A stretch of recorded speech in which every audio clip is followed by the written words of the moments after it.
All right, here we go. We are live. Welcome to episode 10. I am very excited to introduce my guest today, the first ever guest on the show, Kyle Brandon. Kyle, welcome. How's it going, man? Very nice to meet you. Yeah, It's dude. good to see you. I'm not meet you, sorry. Good to see you on the podcast. I'm sorry, I've never done something like this, but It's yeah, okay, it's bro. a real honor to be first guest. Yeah, man. Happy to have you. And dude, it's all good. Don't worry. This is gonna be fun, man. For anyone listening or watching, Darren and I go back quite a long ways. We actually grew up in the same hometown, and we went to the same high school, but it was a huge high school. I think it was like 2,000 kids per grade or something. Maybe not that. Maybe it was 2,000 total. There was a lot of people. So Darren and I's path didn't actually really overlap. Like I knew who he was at the time, but I didn't have any classes with him. We didn't have a ton of mutual friends. So even though we went to the same high school, same grade, we didn't know each other too much then. But I lived in the same kind of area of town as him, and then we ended up working together at a restaurant in Canada called Tim Hortons, which anyone Canadian, it's a very famous national brand. So yeah, just out of high school, we were both working at the same Tim Hortons, and we became coworkers, and then we just like instantly hit it off. We had like very similar energy, same vibe, same like values and philosophy in life. It seemed like so we just became like super good friends ever since. Yeah, dude. It's crazy looking back to those days, man. We were so young. I think Hmm. we were just out of high school when we met, right? Yeah, 17, just out of high school, basically like 18. 18 years old, Yeah. working at basically just a fast food chain in Canada. For anyone who doesn't know what Tim Hortons is, it's just a fast food chain that does like coffee and donuts and sandwiches and stuff. It's kind of like our national staple, similar to McDonald's, if you will. Yeah. So Darren and I worked there doing drive-through, just having a lot of fun, making it work as much fun as we could, so it didn't actually feel like we were working. Yeah, man, it's pretty cool. It's pretty cool that we're doing business together now, which of course we're going to get into in a bit for people who don't even know what we actually are doing together, but it's interesting, like you see a lot of people, they meet somebody online or something and then they become business partners. I think luckily for us, we were able to get to know each other before we ever even thought about doing business. So like we had known each other for 10 years, over 10 years. So we kind of knew we could trust each other and like things like that. So I think we were fortunate, in that way to be able to know each other really well. So Absolutely. yeah. Absolutely. I think like trust is probably paramount, I would say, with anyone you're going to do business with and have run a business with. And so, like, actually having that trust built up over like more than 10 years of friendship ahead of time is just, I think, huge for being, long term success and not having any like issues or having anything dissolve or any disputes with your business partner. Dude, totally. Yeah, yeah, agreed, man. And so the funny part about the story is how we ended up here now because, well, I guess it's not funny, but it's interesting because we went two different paths, right? So I finished school, I did not, or high school, I did not go back to school right away. I just kept working. And then you ended up going to school and you ended up getting a degree in some business stuff. So let's talk a little bit about that so people know a little bit more about your education in sort of that space. Yeah, for sure. So at the time, yeah, we were working at the Tim Hortons. I was going to university, or it was college at the time. I was doing a kind of university level business program. So it was a 4-year degree, just like one of the Canada's top business programs. Actually, like throughout that, I did lots of competitions, went to like national level competitions, and did really well for business. So Mm-hmm. yeah, I was just studying it during that time, and I just did lots of other volunteering as well. So like I realized, hundreds of people graduate with a business degree. Like I really had to stand out if I wanted one of these top jobs afterwards. So I just did like tons and tons of volunteering in the community, running different events that were related to business. We ran like a angel investing firm, almost like a Dragon's Den or Shark Tank Nice. before those were even really a thing. We ran something just local like that with local investors to get different entrepreneurs, help with their business. And then part of that program that I ran with some other students of mine that were friends, we also did like a guidance and support for the entrepreneurs too. So, a lot of them didn't quite know how to, they had a fantastic product, but their background wasn't in business. So we helped them with create their business plan, like understand all of their metrics, help them write a marketing plan, sales plan, go over all their finances and stuff, so that when they were pitching to these investors, they could actually speak the business lingo they needed in order to secure financing and funding for their business. So it was a really rewarding project. It was a great way to apply everything I learned in university at the time to real world situation of Yeah. impacting people's lives and helping them with their business.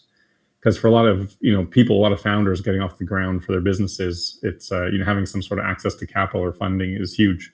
not everyone can fund their venture solely out of their own pockets. So being able to teach them that stuff and secure them their funding, it was huge.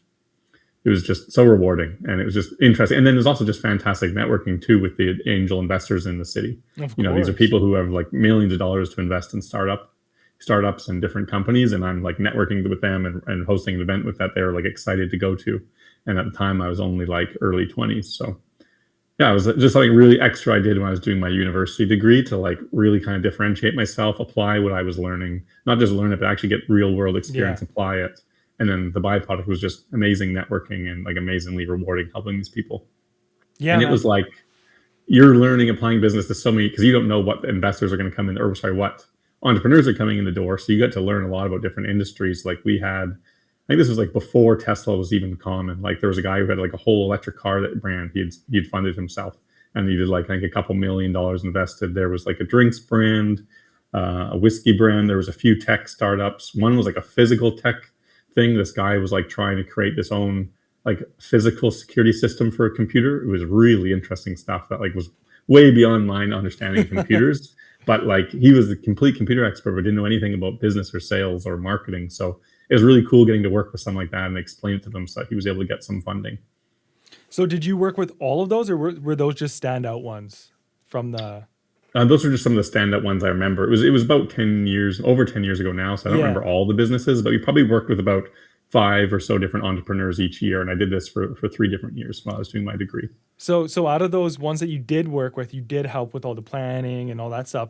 What was Yeah. like the product that was like the coolest, or something that just, I know it's been a while, but that really stood out to you?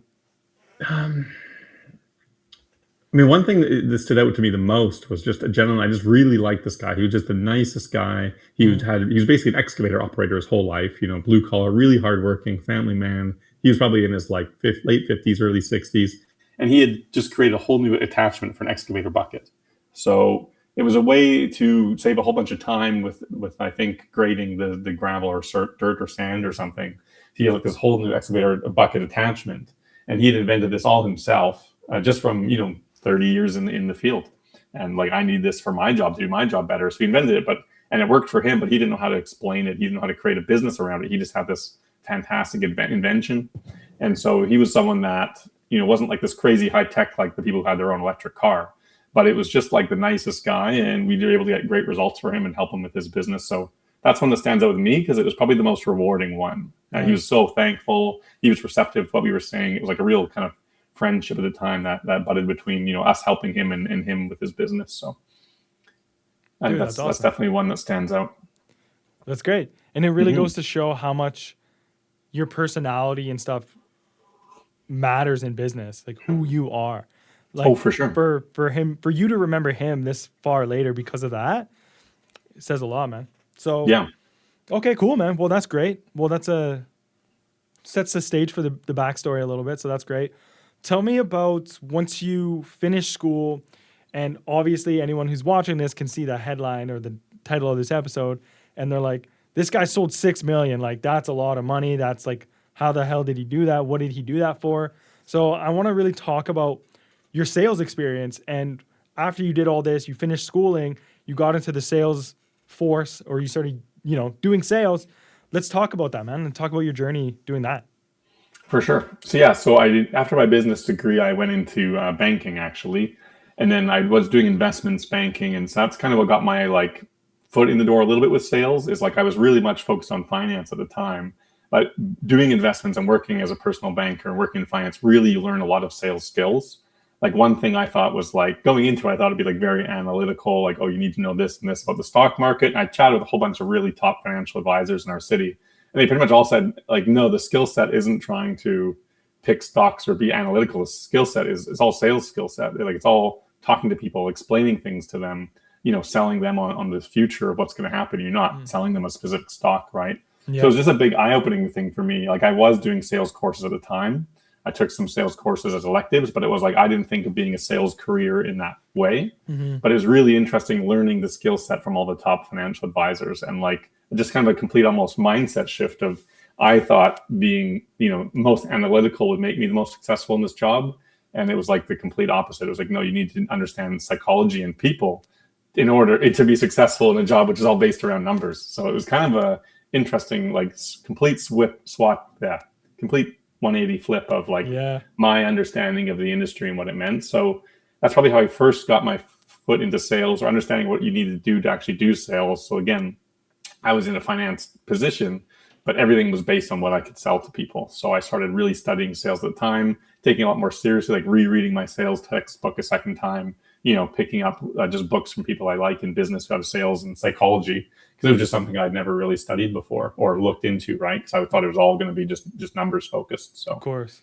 So that's what got me into sales. And then from there, I went completely out of the kind of, finance and insurance kind of side of the industry, straight into into manufacturing sales. So yeah, I went into that, and that was just like high volume stuff, and it's all sort of remote. So I was doing stuff all over Western Canada, and it's all just prospecting, calling, from my house, trying to make sales with whoever I could speak with. So that's what I switched into, and that was something that was, again, high volume, big numbers, orders over 100,000, that kind of thing. So that's what got me into again, completely honing my sales skills to a whole new industry.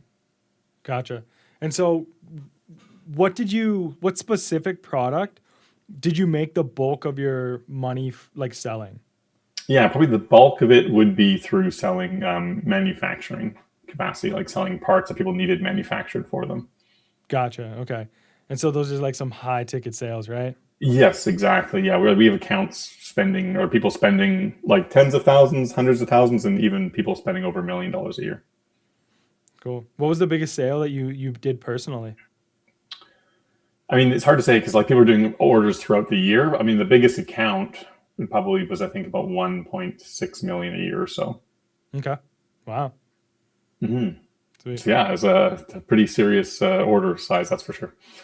Okay. Well, let's dig deeper, man. I think this is probably one of the most interesting things when somebody's sold that much money like remotely is like the details, right? So like how much of it was cold, how much of it was like repeat clients? Like let's get into the nitty-gritties, man. Like Yeah. So, I mean, a lot of it was repeat clients, but still growing those clients. And then there was a huge part of it too, which was completely cold. Like we did zero marketing. It was just me on my phone, me on Google, finding companies to call, pick up my phone, calling them. There's no marketing. There's no ads. There's no there's no warm inbound or inbound whatsoever. okay. So there was, yeah, you have your ongoing customers, which you need to keep happy and grow their accounts. So maybe they're ordering a few things from you and you're like, hey, we can help you with this, we can help you with that. That's where like relationships and discovery come into huge play when it comes to how helping your ongoing customers, right? I think there's a few big mistakes people make in business is they assume that, once they've landed a customer, they don't need to treat them just as the same level they treated them when they were trying to get them a customer, right? And that's where I think a lot of people lose customers then. I don't know the exact stat off the top of my head, but like the cost to maintain a customer is significantly less than the cost and time of obtaining a new customer, right? But so many people seem to forget that, or they don't treat their same customers the same way. So it was like when someone was a customer, I was still treating them the same way. I was still trying to put their business first, trying to think of ways to help them constantly, not just, oh, we've helped you once, now you'll keep ordering from me. It's like, hey, let's revisit this every 6 months. Anything else I can help you with? What can we save you money on or do better for you? Is there anything you're having issues with? Like, how do we streamline this? Like taking a real care in your customer's business, and like you honestly show you and do the research yourself into ways that they can help them. So not waiting for them to come up to you and be like, oh, Kyle, like, hey, we have an issue with this. It's like me, like, hey, I'm going to give you a call. Hey, how's everything going? Anything else I can help you with? Any issues whatsoever that we can chat about? Even if I can't help you, let's just chat about it. Maybe we can brainstorm a way to solve it together. I helped our customers solve issues with things that were not related to stuff I could sell to them. But that trust, that relationship is just vital for that, I think. Gotcha. Yeah, that's a great point, man. Of course. And then I think the other part you talked about was the cold part, right? So that's Yeah. a whole nother, there's almost like two completely different sides to it when you have working with your ongoing people, still trying to sell them more and keep them happy customers, and then the cold stuff. So like I said, there was no marketing. It was just me making phone calls, me finding customers too. There's no list given to me. I had to go out and identify who I could potentially sell to throughout the country, throughout the USA as well, and just pick up my phone and try and call them. And so I was trying to speak to, decision makers, heads of purchasing, or, of huge multi-million dollar companies, sometimes with thousands of employees. So it takes a lot of creativity sometimes to get the right person on the phone. You can't just call up, a nationwide brand doing over 100 million in sales and be like, hey, can I speak to the vice president? Like, this doesn't happen.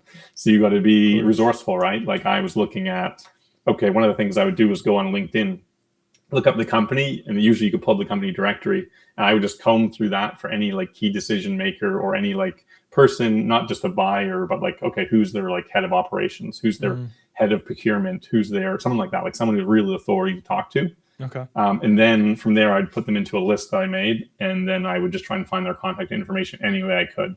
And if I couldn't, at that point, find it exclusively, then I would call the office and be like, hey, I need to speak with this person. And then you're not just some cold caller. You're like, oh, I actually have like a business proposition or reasoning to call as well. You need to, for when I'm doing a complete cold call like that with a huge potential client, the more research you can do, the better. Like the more you can make it valuable for them and not you on the call is crucial, right? Especially when you're cold calling. I think, I don't know if you want to talk about it a bit later, but one of the biggest, if not the biggest mistake I see people make in sales is worrying about themselves, worrying about their commission, worrying about, oh, I just want this next sale. Oh, I want to make this few dollars. I want this. When the exact opposite you need to have is you need to think about, how can I help customers? What can I help this person with? If I'm going to take 2 minutes of their time, of this really, busy executive's time, who probably has no free time, I need to make this call valuable to him and not worry whatsoever what I'm getting out of it. Awesome. And I think that's a mentality people can take throughout sales, but especially anything cold, right? If you're going to go out and DM someone and take their time, be in their inbox with a message where they're like, ugh, what's this? Like, provide value to them, help them out, do some research on them. Hey, I noticed you do this. Anything you need help with this? Like anything you can provide value to, a bit of research ahead of time, it goes a long way, especially for standing out and actually getting results. Cool. Well, dude, let's just talk about this a little bit more because, of course, if anyone who's watching this follows me or has been following me, they know my stance on cold outreach and why I think it's the lowest form of prospecting you can do. For sure. And it seems insane too, like to sell such a high ticket thing like cold. So let's talk about like what are ways that people can try to warm up people as fast as possible without just like cold calling and just trying to sell, or cold DMing.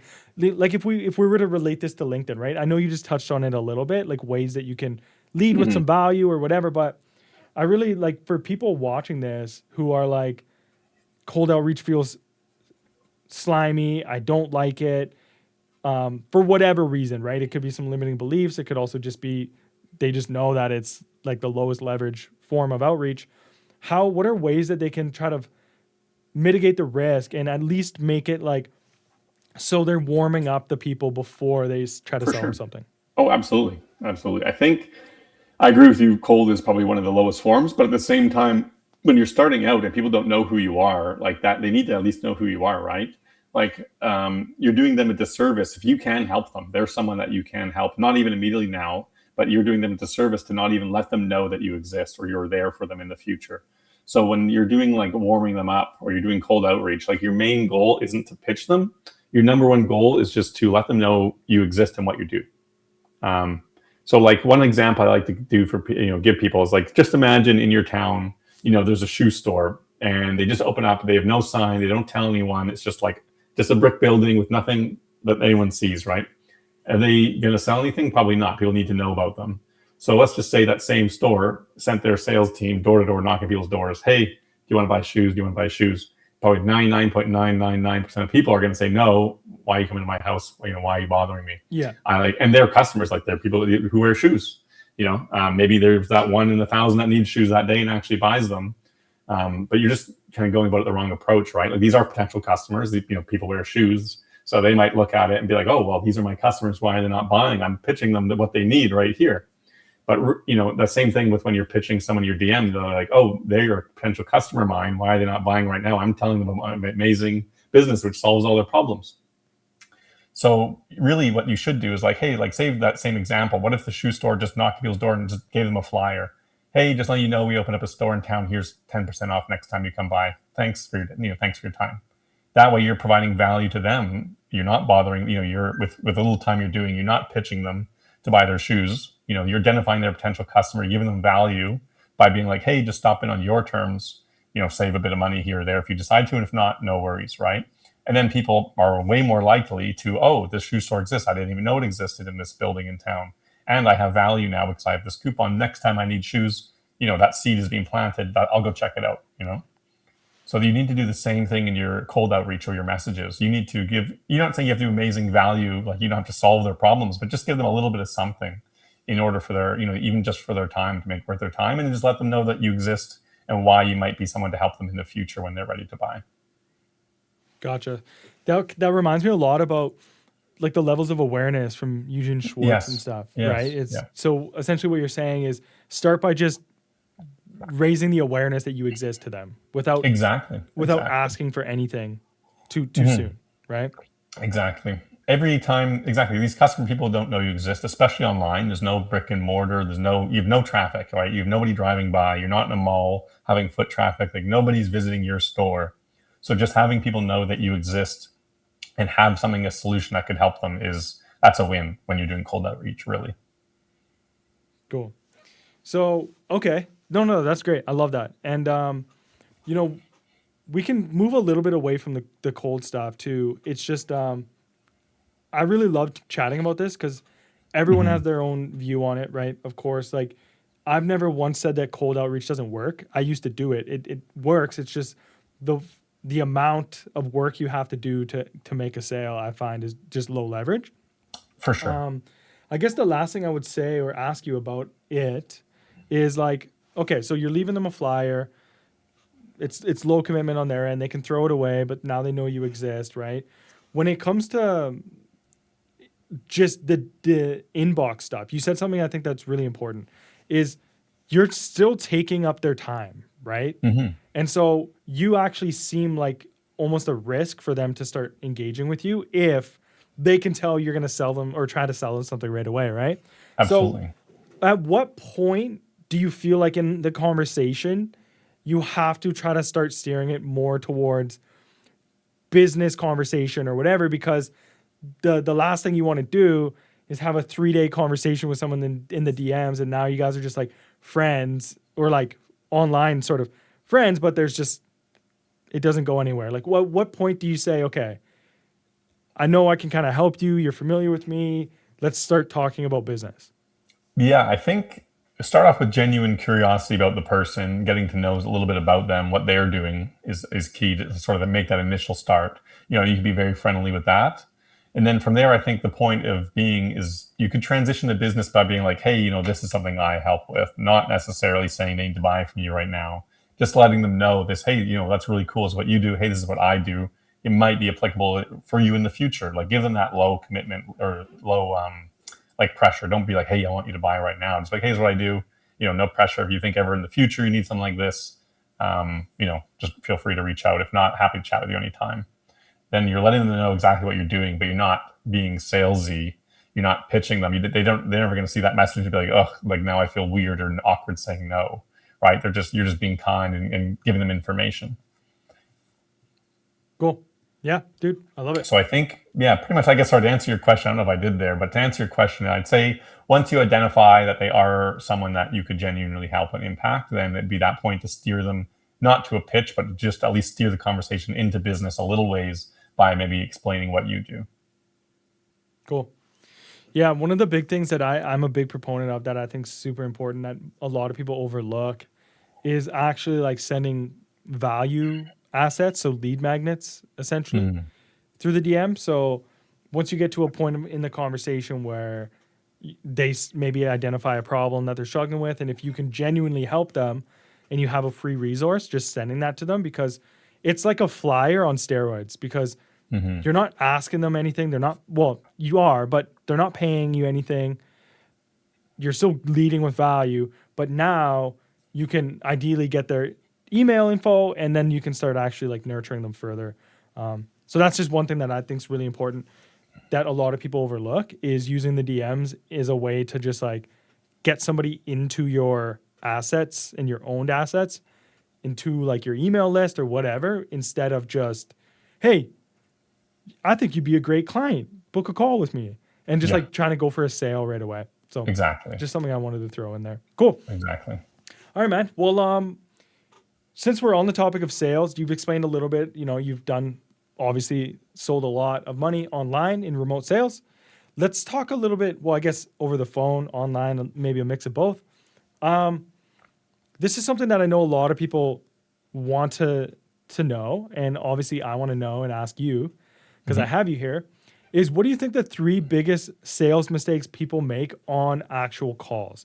Now, there's a lot of nuance to this, of course, if it's a cold call versus a warm call, whatever. But let's keep like speaking more of a generality here.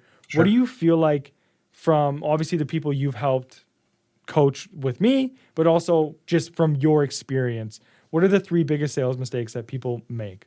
Yeah, so I think a few different things here. One we kind of touched on earlier, so I'll go into that one first. Is like that. It's kind of called commission breath. It's like almost someone had a big, stinky onion sandwich with red onions, and you can just like tell it coming off their breath. I People love do that. that when they're worried about their commission. Like if you have any attachment, if you're focused at all in the conversation of your commissions, your what you're gaining out of it, there's a huge chance you've lost the sale, or the other person knows it. It's not something you think it's in your mind. The other person is very acutely aware of it on a sales call, anytime you're having a one-to-one conversation, Yeah. right? So you need to be completely detached from the outcome for yourself and have high intent to help this person, to put their best interest first. So I like kind of my methodology or mindset is like people over profits, right? You need to actually help this person and not just sell them something because you're worried about what you get out of it. So that's one. I'd say number one. That's probably number one thing I see, especially if people are starting out or they haven't sold before. Like they're so eager to prove their concept or get their first sale, right? And I don't blame them. I was the same way. Like when you haven't made a sale yet, you're like that's just all you're focusing on. It's all your energy. You're up at night, like I just want a sale. I want that first dollar in my account, and like that shows honestly, and it shows even ongoing for people who are in a slump who haven't made a sale in a little while. They're so like hyper fixated on making the next sale that it actually causes them to lose sales. So yeah, to summarize it, have like high intent to help the person, low worry about what it is that you're gaining from it. I mean, number one issue I see with a lot of people, a lot of people. Second thing, I guess, would be, not asking for the sale, like not asking for the sale again. If you know you can help them, if you know it'd be a good fit for them, I think, just saying, okay, what do you think at the end of the call or any questions, right? If you know that this is going to help the person, it's going to provide results for them, they've told you what they want, and you know that your product or service can get them there, then either assume the sale or ask them if they're ready to move forward, right? Mm-hmm. I think a lot of people are just waiting for the person. They're almost too nervous to have that tension. They're a little scared and they don't even want to ask the person. So they just like waiting for that person to tell them they're ready to buy.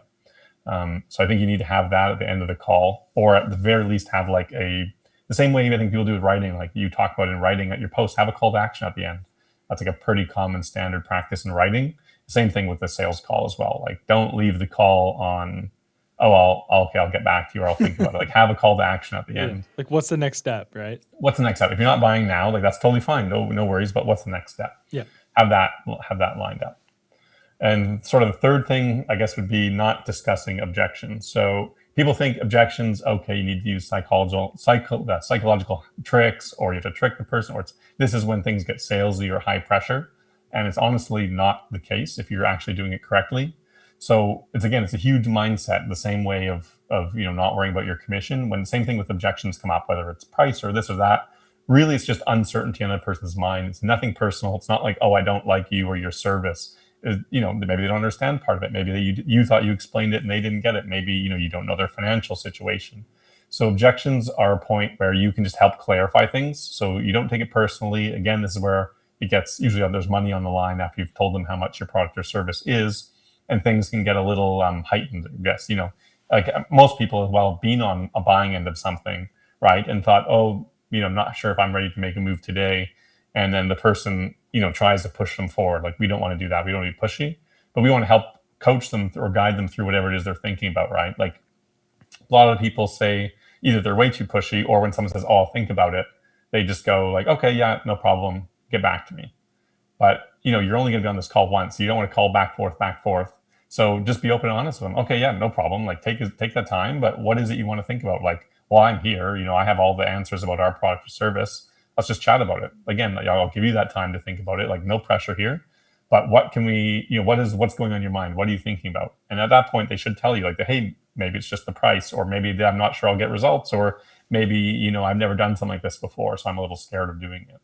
And then you can actually talk about that, right? So that when they do take that time, or they might buy on the call, but if they do take that time, they at least not wondering, because they actually have the information from you. So yeah, not handling objections. Again, people think it's so different than it is in real life. Like, everyone thinks it's like you need to do a psychological trick or follow this script and loop them into this so they, have to admit they're going to buy. That's not the case. It's really just an opportunity to keep coaching them and keep explaining something, because it's probably one of those three things. They're either scared, they don't have the money, or they just don't understand part of how they're going to get results through your product or service. Does that make sense? Dude, that's awesome. That was kind of a long spiel there, but I think that was the three biggest things. Yeah, no, dude, that's great. Go as long as you want, man. I mean, I think the more depth you bring, the better, the more the watchers and listeners are going to get from it, man. And I think it's really important to, like, I mean, man, just all the stuff you're saying, right? Like, going out, caring about the people, like trying to understand where are they at, what are they doing, right? Even like the objection thing too, I think is you said something that's really important, is if you're trying to rely on like a trick or like a psychological hack, then you're probably you're probably already lost, right? I think it is more simple. Like, it's not easy, but it's more simple than people would think. I think sales are just scary in general for so many reasons. Oh, for sure. Limiting beliefs and all of these things. But dude, I think those three were great, man. So thank you so much for sharing those. I have a final sort of like follow-up for the big three, which is, what do you feel is like the most counterintuitive lesson that you've learned from selling? So those three are like, okay, if you analyze 100 sales calls, you'll see those three maybe the most, right? What do you think is something that like is actually counterintuitive, that people would think like it would be the opposite way? Yeah, so this is my own personal belief, my own personal observation. I think is quite counterintuitive. Is like, sales people, I don't know, have you ever heard the saying like, oh, he's a natural salesman, or oh, he can sell fish to water, or he can sell hay to a horse, right? And like, oh, that person is so good at sales. And then people who aren't that way, like, they think, oh, I need to be like that. I need this crazy amount of charisma and outgoingness, and like to sell anything to anyone, right? That kind of person, I'm not going to be successful in sales. Like, really, there's kind of two things I like to think about when someone says something like that. Like, one, okay, great, this person can sell fish to water, but like, that goes completely against my sales, my sales values, right? I would never want to sell fish to water. I would never want to sell someone something they don't need, that they have abundance of already. Like, I would never want to trick someone or put them in the wrong situation, right? Like, and maybe you've heard the same thing where it's like, oh, this person can sell any vehicle to any person, right? They could sell a lifted F-350 to a grandma. It's like, great. I would never want to do that. I've had many times in my career where I could sell the wrong thing to someone and make thousands of dollars in my pocket, but I wouldn't feel good about it, so I don't. My first job, I actually got in trouble with that once. I lost a $15,000 sale because I thought it would be really horrible for the person. It would have ruined their life financially. So they were going to put it on a credit card, and I knew they wouldn't be able to afford it. And they were ready on the credit card, and I said no. And my boss was all mad at me and stuff, but I said, this person doesn't have the income to pay this off their credit card. I'm not going to let them buy with their credit card, because it goes against my philosophy of helping people. So the biggest misconception for me is, there's those two parts to it. One, great, I don't want to sell people what they don't need. And then two, being, that you're naturally born salesperson. Like, I think it's a skill you can skill you can develop. It takes a lot of skill. No one, in my opinion, well, maybe people are, but for me anyways, I wasn't necessarily a natural salesperson. I think it takes a lot of skill, learning, like anything, learning your craft. Like, are people naturally good at, the piano or the violin, or do they take years of study and practice and learning? People are better than them. Same with writing, same with marketing, same with almost any skill in life, right? And I think really the only thing you need to be successful from like a base level is like the desire to help people. So you don't necessarily need that amazing charisma, or you don't need that crazy confidence. But if you have that underlying desire inside yourself to help people, then you probably have the base skill set you need to learn the rest, to learn how to talk to people, right? How to become an expert of whatever it is you're selling. So again, if you're going into it with, hey, I actually like helping people, I want to help people, and you go into your sales calls with that mindset, then the rest can be learned and honed over time. Awesome. So again, kind of a long-winded answer, but that's a huge misconception I see people, and it really bothers me when someone says, "Oh, he any of those examples of, oh, he could sell whatever to whatever kind of thing. Yeah, no, dude, that's great. And it makes me think a lot about like the term you hear a lot is ethical selling, right? Hmm. And I just love it because obviously that's part of the reason why we do business together is we both are very much on that page, right? So thanks for sharing that, man. That's great. No problem. Cool. One thing I did want to touch on briefly, because we kind of talked about the history a bit too, and like what I did make a bulk of my money selling or bulk of the sales doing, but we also have done lots of online high ticket sales in the coaching and writing space. So me and you did run a agency together. Yep. I don't know if many people even know this exactly. We ran our ghostwriting agency, so we were doing face to face over Zoom calls with different business owners and writers. So we did do that as well. Have gained a lot of experience that way doing sales for different people that we coach. When you're talking about the ghostwriting agency, are you talking about the elite Lead engagements? engagements, yeah, lead engagements that we ran, yeah. Yeah. So we So were just so anyone who's watching is clear, we weren't ghostwriting content. We were actually doing comments and engagements for bigger creators. So that's what we were doing. That was actually mhm. the first business that Kyle and I launched together. It was called Elite Engagements, and we were doing the comments and outbound and inbound engagements for larger creators. And so that was really good, and that was gave us a good glimpse of selling more like writing services online, especially with the comments too. There's a lot of objections that come with that.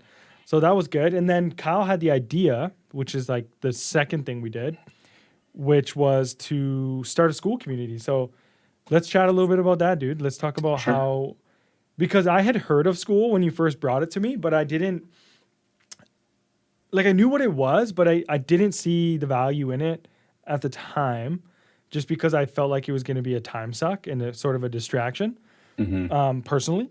And so you actually had to sell me on the idea of that as well. So let's talk about that, man. For sure. I mean, yeah, things were going good with our agency. We didn't have any problem, getting new clients and signing up people. But with that, it was like, so it was about $1,000 ticket, and we were doing about an hour of work, per person per month. So with our Uh, skill set, there's it wasn't only per so month.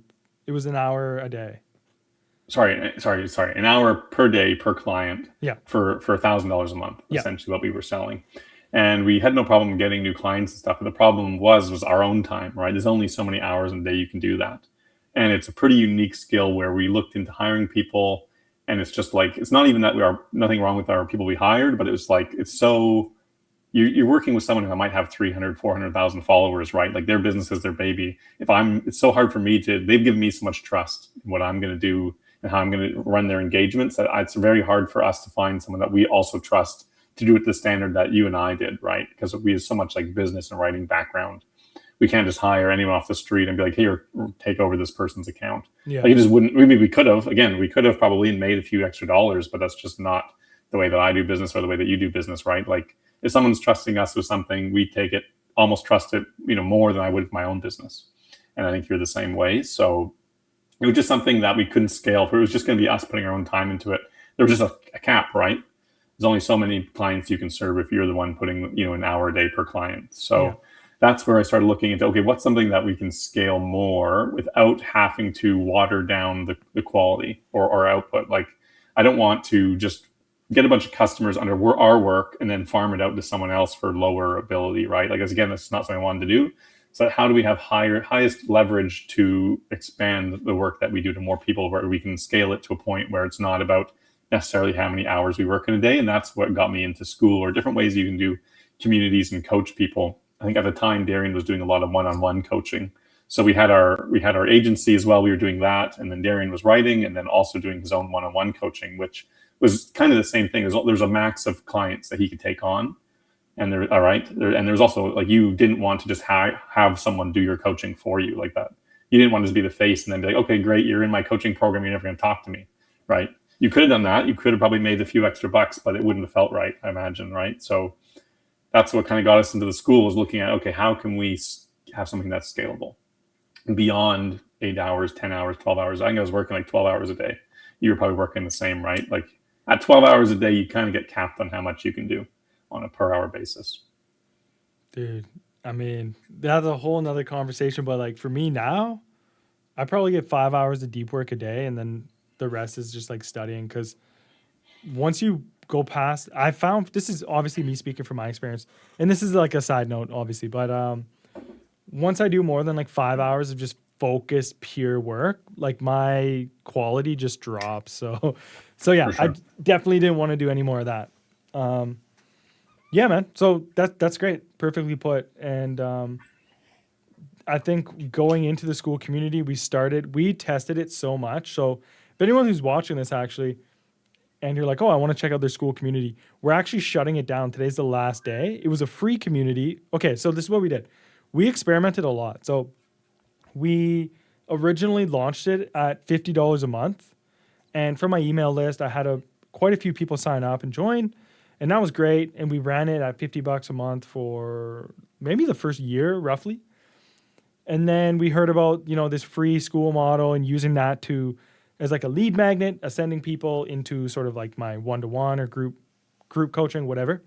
And so we tried that, and that was when we've kind of really started to see the quality of our leads go down and just the effort go up. So running the free community model, I'm not saying it doesn't work, but for us, we just couldn't crack it because what we noticed was a lot of the people who came in, of course, it was free, so they were just not high intent buyers. We did obviously ascend some people into paying clients from it, but just the amount of work it took to be in there, commenting, responding to things, and even when we were delegating, it was still tough. So we ended up shutting down the school community, the free school community, and we're building something new. So Kyle, you want to talk about what we're building now? Yeah, so now we have a cohort which we're launching next month. It's going to be on a platform similar to school, but not necessarily school itself. So it's just going to be a platform for people to all learn together, to be working together, and it's just going to be for paid clients. So people who are really high intent with their business, they really want to grow, move forward. They want to learn from Darian and I. They want to learn from other people as well, and all kind of network and grow together. Yeah, we wanted it to be more private for people who are like really serious about growing, solopreneurs specifically. Mm-hmm. And it's not that there was anything wrong with anybody who joined our free community. Of course, I'm so grateful for everybody who trusted me enough to even spend any of their time in there. But we just noticed that a lot of the people, because it was free, weren't super serious about growing their business. And so we decided that we're going to move to a place where it was private, it was paid, and it was for people where the network itself was valuable. So everyone who's in the community is people who are serious and they're growing their solo business. And so that's kind of the switch we made. And it's cool. Actually, I was thinking about doing an episode just on what we learned and the mistakes we made with the free school community. So it's kind of part of the journey, right, man? It's all Oh, for sure. lessons, mistakes, failures, wins. Yeah, So yeah, man, that's great, dude. Thanks so much for getting on the first episode, man. It's cool to of have a course. guest on here. The first 9 episodes are just me. Yeah, it's Um, very happy to be the first guest. Real honor, and I know there's some other great guests lined up for people to keep watching the next episodes. yeah, dude. So yeah, with that being said, man, is there anything that you wanted to leave any of the solopreneurs listeners watching? Any final takeaways? No, I hope I've kind of answered. But again, any other questions, anything I've said, just feel free to DM myself or Darian, anything like that. So again, our conversations, our DMs are always open. Anything we talked about, want to ask about, just feel free to send us a message. Awesome.